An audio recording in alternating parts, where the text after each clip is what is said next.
Bismillahirrahmanirrahim. زما نوم ډاکټر سرور دی او زه د کنسلټنټ ګیسټرونټرالوجیسټ او هیپاټالوجیسټ کار کوم.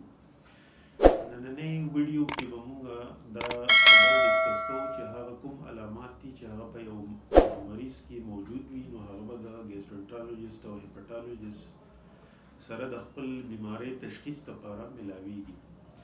نو مختلف علامات دي، خو زه غټ علامات په ستاسو مخې ته راوړم چې هغه ټایم کم واخلي او تاسو په هغې باندې پوه شئ چې کوم غټ د ګیسټرونټرالوجیسټ په ډومین کې راځي.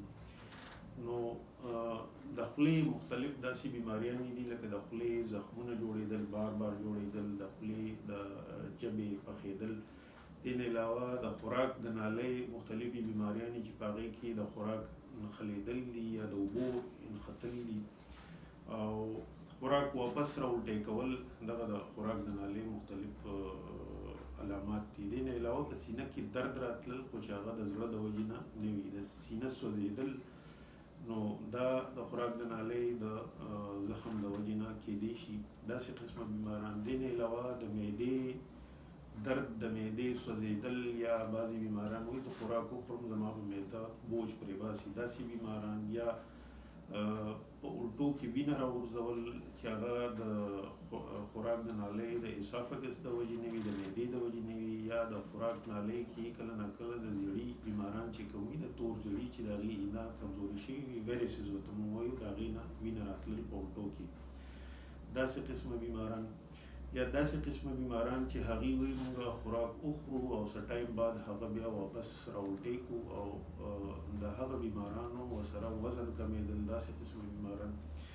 دې نه علاوه د تریخي هغه بیماران چې هغوی کې سرجیکل څه ایشو نه وي او د اینې نالۍ او د تریخي نالۍ چې کوم ځای کې ملاویږي هغه یو نالۍ جوړوي، د سی بي ډي موږ وایو. نو هغه سی بي ډي کې د کاڼي جوړېدل، د هغې د وجې نه ښی طرف ته لږ درد او تبه راتلل، داسې قسمه بیماران. دې نه علاوه د اینې بیماران چې هغوی ته هیپاټایټس بي سی وي یا عام زیړی وي ورته، هغه بیماران.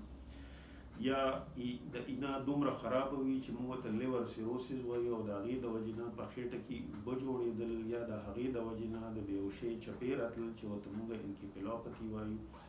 یا د دغه اینې د خرابېدو د وجې نه د خوراک نالۍ کې رګونه وپړسېږي، هغې ته موږ ویریسز وایو، او د هغې د وجې نه بیا په الټو کې وینه راتلل، داسې قسمه بیماران.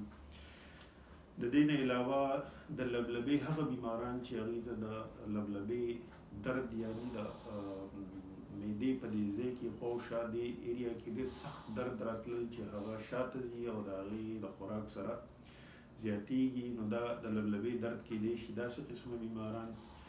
د وړۍ کولمې مختلف قسم بیمارۍ دي چې په هغې کې د کرونیک ډایریا، د هغه د غنمو د الرجي خاص کر ماشومانو کې زیاته وي، سیلیک ډیزیز ورته موږ وایو. نو داسې قسمه بیماران.